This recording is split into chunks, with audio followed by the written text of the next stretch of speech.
Hey guys, welcome back to another video. We are here in Hog Studios in the F-18 Hornet, and we've got a pretty special scenario today. This is going to be a fictional introduction for the F-18.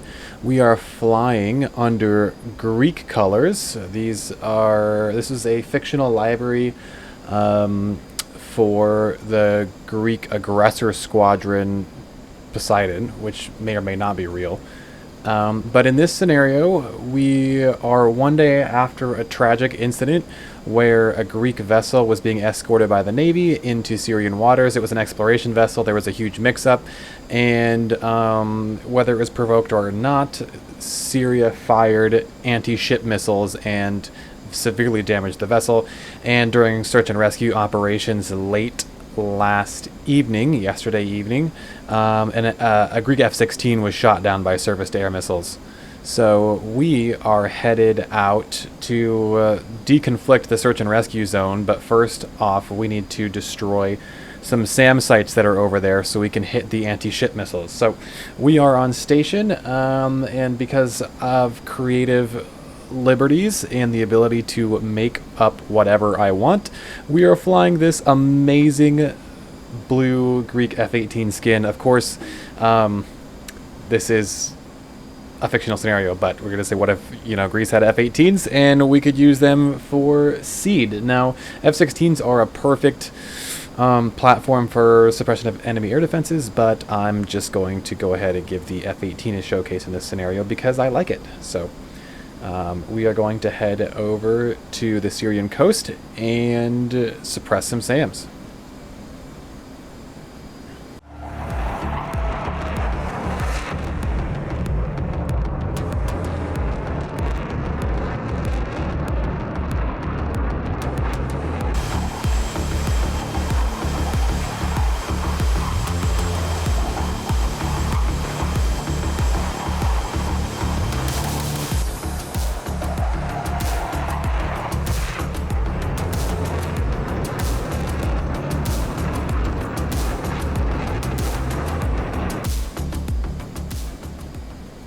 Alright, we're approaching the coast from the west here, and you can see clumped up together, this looks like a lopsided figure eight. So what this is, it's the search radar, which we've been on for a while, and then the track radar is a 2, which means this is an SA2.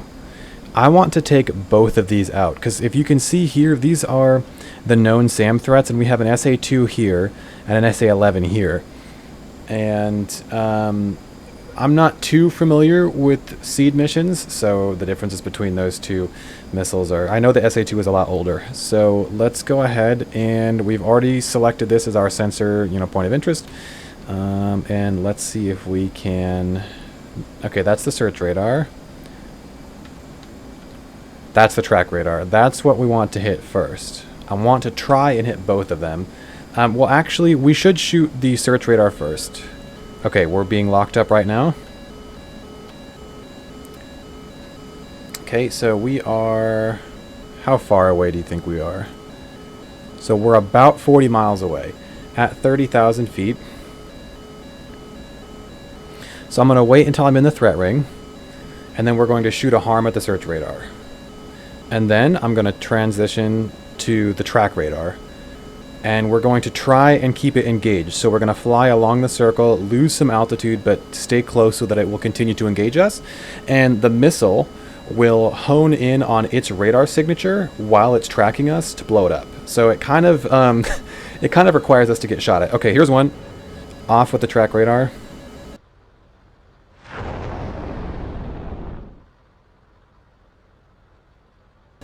We're going to start cranking now. And with the next one, I want to hand off to the SA2. Let's get a little bit more speed here. That is a launch tone. We're going to launch again. There we go. And we're going to defend now.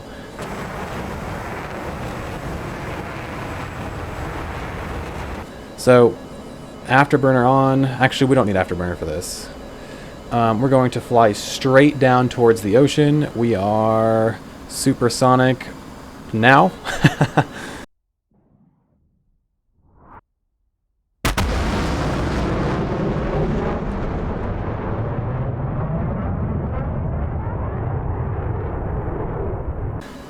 and let our harms do their thing. We're going to try and stay perpendicular to it.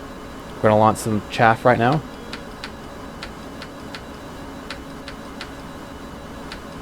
I meant parallel. And we're dragging it away from us, trying to lead it into the ground here, nose down. 6,000 feet, 5,000 feet, 4,000 feet. I'm trying to, as the missile leads us, I want to drive it into the ocean. And we're going to turn around here. You can see the smoke off in the distance there. That is the tanker that they struck yesterday. It's still burning. And there are survivors in the water. So we really, really have to take out these SAM sites so that we can help search and rescue go and get our guys.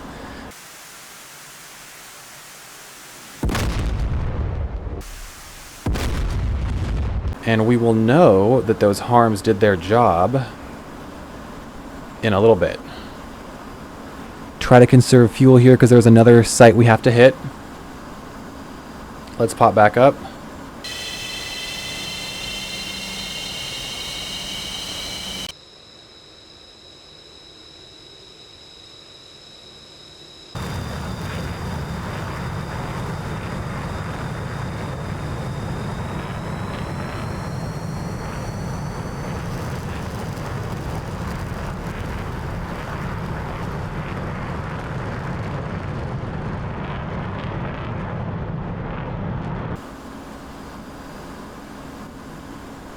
Okay, so there's the threat ring, but as you'll see, we're not getting...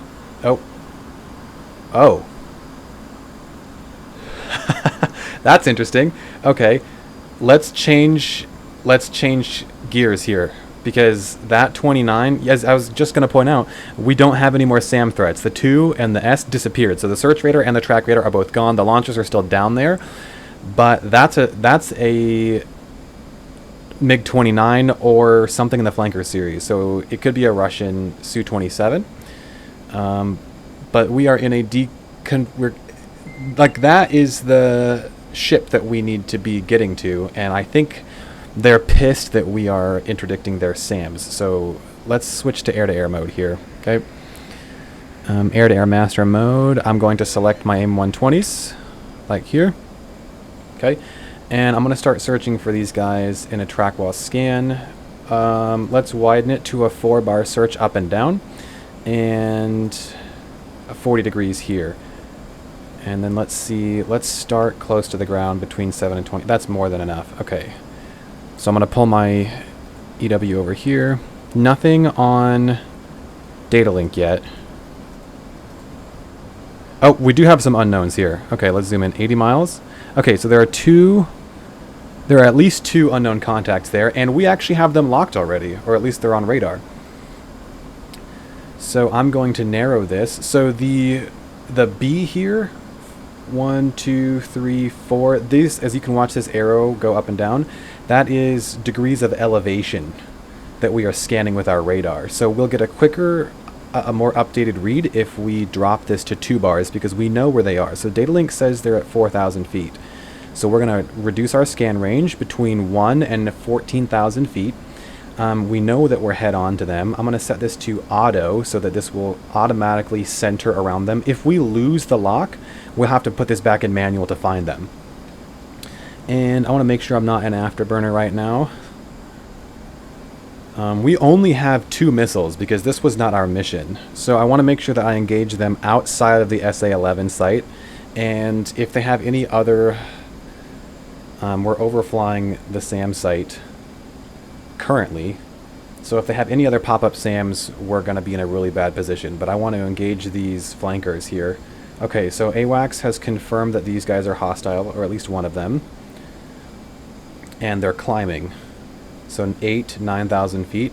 We have a much better firing solution at 30,000 feet here.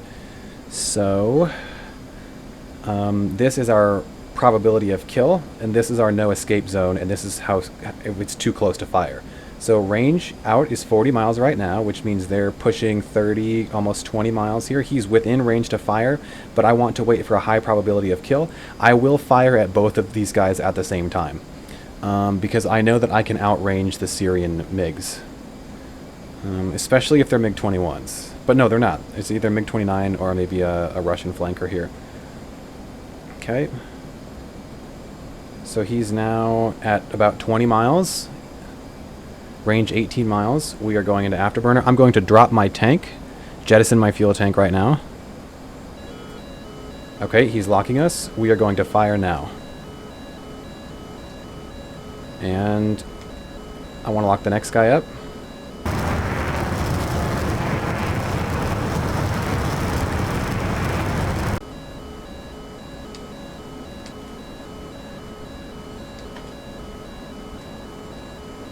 There we go. Okay, we have to defend. That's a missile warning.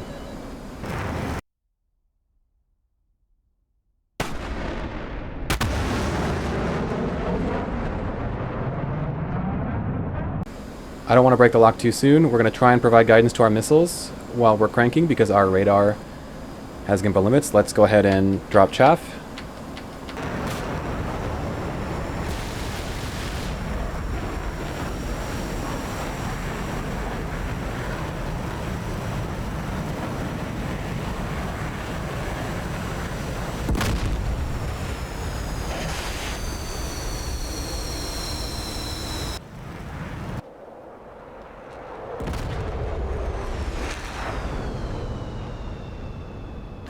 And those missiles should be good on their own right now. We are going to defend and avoid this SAM site over here that we just destroyed in case they have close range SAMs. We are going full cold right now. Oh, look at that. Hey, that is 2 MiGs splashed over there. They got really close.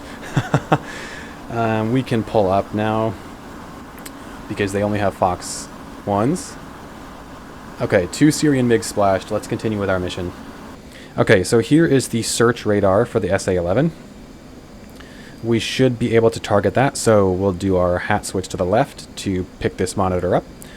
And I'm going to hand the missile off right now. And we have 6,000 pounds of fuel, so we're about... to be safe, we're about halfway through our fuel reserves. I set bingo at 3,000, but we can probably get back to base with 1.5 to 2. 2 is the minimum. Or, yeah. I'm going to let the missile do some of the work. So we are 40 miles. That's too far. We got to get closer. Okay, we're getting pretty close. If we drop the scale to 20 miles. I'm comfortable with the 20-mile launch. But we're also not going very fast because I want to save fuel. Okay, we're going to have to make 23,000 feet work. Let's level off, start getting some speed. We're coming inside of his range, 20 miles.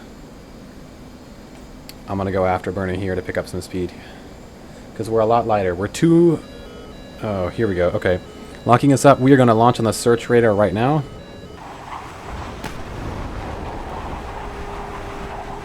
Okay, get my next harm up. There's the SA-11. Let's see.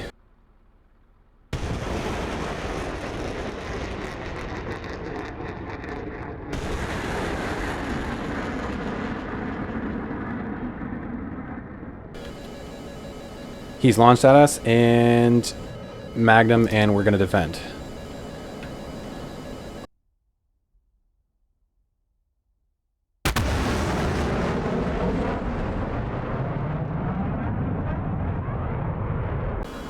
See those missile launches? Oh, those are scary.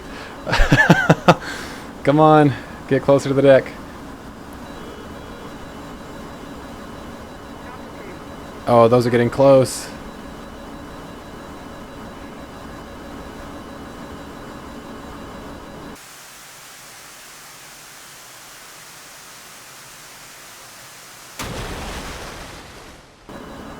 Okay, we are now 500 feet above the water. Okay, one of them just detonated on the water.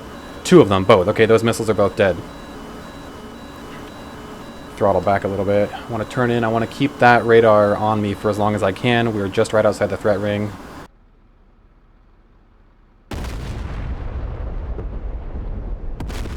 Okay, we may not have hit that track radar.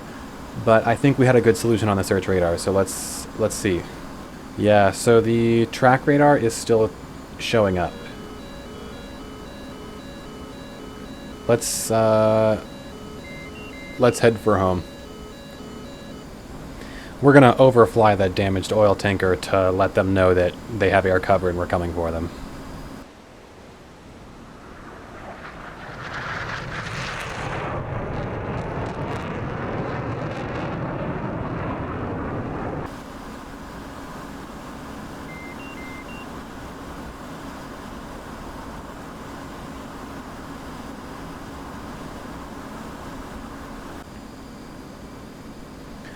Alright, that's going to do it for this mission today, guys. We are close enough to the base. We got plenty of fuel left. I'm just going to bring her in and land.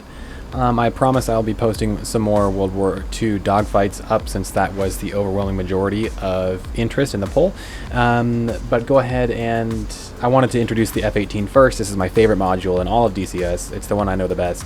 And we are going to be doing at least 2 or 3 more missions in this exact scenario in this F-18, and I'm going to release them one day after the next. So if you want to see what happens after we destroy those SAM sites, or most of the SAM site anyways, go ahead and check in tomorrow, and I will see you guys there. Otherwise, thanks so much for watching. Take care.